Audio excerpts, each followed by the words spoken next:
Este es el sistema financiero internacional, el sistema de mensajería financiero SWIFT, donde todas las operaciones, transacciones financieras en el mundo parten y salen de los Estados Unidos de Norteamérica, una muy pequeña de Alemania por lo que tiene que ver el sistema europeo, pero en general el conjunto, el sistema financiero internacional, lo gobierna los Estados Unidos de Norteamérica. De tal manera que este se convierte, yo diría, en uno de los instrumentos de agresión económica más exquisito que tiene hoy el hegemón en el mundo, que con solo apretar un botón excluye a un país del sistema financiero internacional. Por eso yo creo que la convocatoria que se ha hecho, una nueva arquitectura financiera regional, es imprescindible. Es imprescindible si de verdad nosotros no queremos estar expuestos, y lo hablo ya como venezolana, donde en 5 años se tramó y se ejecutó uno de los bloqueos más terribles que hemos conocido. Hoy en el mundo hay más de 26.000 medidas coercitivas unilaterales, y de esas 26.000 medidas coercitivas unilaterales, Venezuela tiene 930, pero en 10 países están concentrados el 96% de estas medidas coercitivas unilaterales. Si nosotros seguimos sometidos al dominio estadounidense para el sistema financiero internacional basado en relaciones comerciales, es muy difícil que podamos tener una nueva arquitectura financiera internacional donde no le ocurra lo que le ocurrió a Venezuela, que en un segundo Venezuela perdió, escúchese bien, en un segundo perdió casi el 77% de sus corresponsales internacionales. Quiere decir esto que el hegemón somete y usa las medidas coercitivas unilaterales o mal llamadas sanciones, las utiliza como medio de extorsión a los países no alineados a sus instrucciones, no alineados a su lineamiento, y se convierte de esta manera, junto a la guerra, o podríamos decir, presidente Zapatero, es la guerra, se convierte en el eje central de la política exterior de los Estados Unidos. Allí ustedes ven, o todavía no la vamos a ver, estamos en los corresponsales en Venezuela. En esta lámina que yo estoy mostrando, ustedes verán cómo fue el periodo Bush en imposición de sanciones al mundo, cómo fue el periodo Obama, las barras en azul, cómo fue el periodo Trump, las barras en amarillo, y el periodo Biden, que se resalta tremendamente por todo lo que ha sido el bloqueo contra Rusia, a raíz del conflicto Ucrania-Rusia. Hoy, al día de hoy, 31 países están sancionados, pero esos 31 países representan el 28% de la población mundial y el 72% ocupa el territorio del planeta. Imagínense ustedes el impacto que tiene sobre la vida de los ciudadanos, de las ciudadanas que, al igual que Venezuela, hemos tenido que buscar caminos propios para sobreponernos a un bloqueo de una magnitud que sería muy difícil de recapitular para cualquier país. Cuando nosotros vemos el impacto en la industria petrolera venezolana entre los años 2015 y 2023, Venezuela dejó de producir casi 3.400 millones de barriles, el equivalente a 232.000 millones de dólares.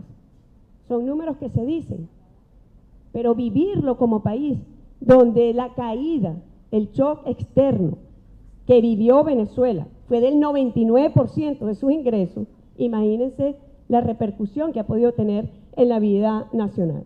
Pero cuando nosotros lo medimos a nivel de Producto Interno Bruto, ahí actualmente el Banco Central de Venezuela ha actualizado una cifra que nos llevan casi a 700.000 millones de dólares el impacto de este bloqueo grosero, criminal y legítimo sobre la economía venezolana. Bueno, volviendo al tema de las sanciones, yo decía 26.162 sanciones aplicadas a 31 países. Ahí está, los principales países donde está concentrado el 96%, Rusia, Corea del Norte, Irán, Siria, Venezuela, Irak. Como decía el presidente Fernández, principalmente países productores de petróleo, productores de energía, que encara hoy la humanidad. Nosotros, Marco, hemos hecho una comparación. Países, bombas que cayeron en algunos países europeos durante la Segunda Guerra Mundial, ¿cuál fue el impacto en el Producto Interno Bruto? En el caso, por ejemplo, de Alemania y Francia, y el caso de Venezuela, donde no han caído las bombas físicamente, pero ha caído la agresión económica de una manera bárbara, convirtiéndose en violación masiva de los derechos humanos de los venezolanos. Yo, bueno, para terminar tu pregunta, voy bien, quería solamente citar, ¿no? Porque nosotros hemos llevado este caso del bloqueo criminal contra Venezuela ante la Corte Penal Internacional, que por supuesto no se ha pronunciado, ni ha dicho nada. Pero los principales articuladores del bloqueo contra Venezuela han hecho este tipo de declaraciones. Departamento de Estado en 2018, las medidas contra Venezuela están funcionando. Las sanciones que hemos adoptado han obligado al país a caer en default, tanto en la deuda soberana como en la deuda de PDVSA, su compañía petrolera. Y lo que estamos viendo es un colapso total.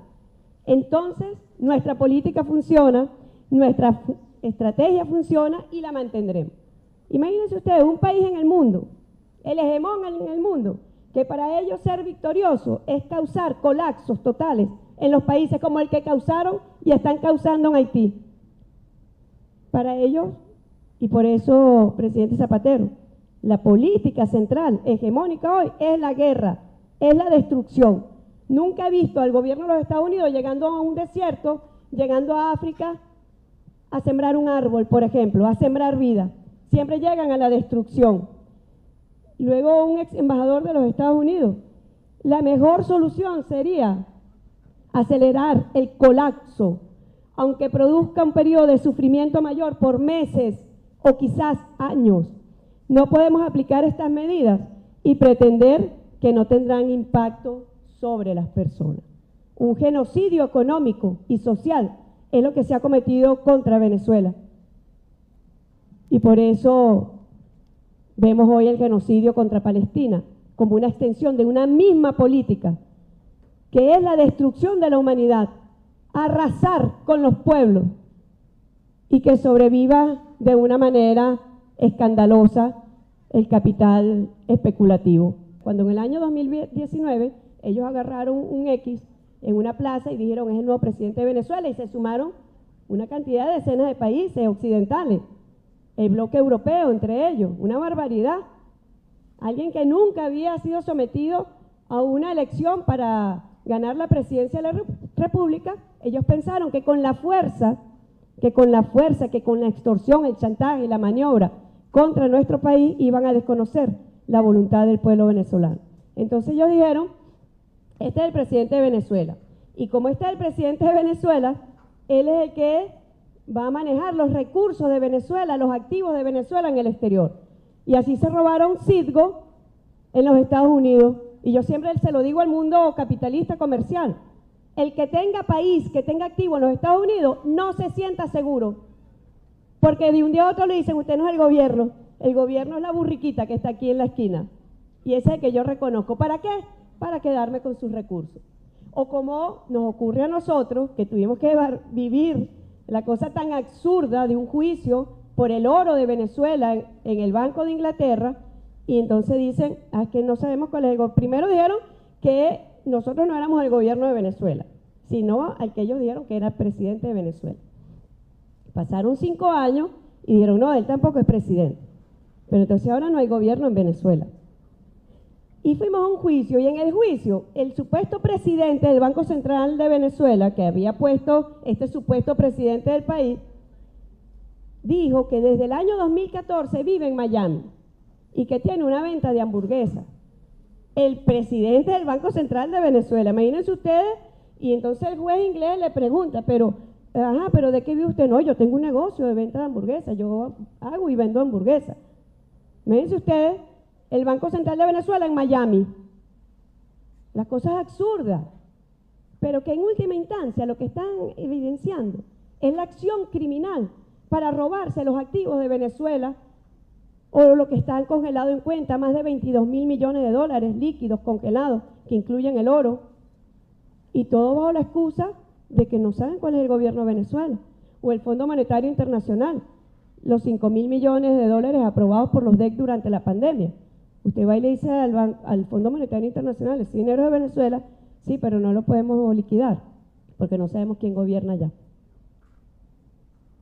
pero sus embajadores están en Venezuela, sus embajadores viven y son favorecidos por la política de inmunidad y privilegios que deben gozar los diplomáticos en nuestro país. Venezuela, el Banco Central dirige su política monetaria, cambiaria, pero son los absurdos criminales, porque en última instancia es una tendencia criminal donde las reglas no existen, donde el derecho internacional no rige y lo único que rige es la barbarie.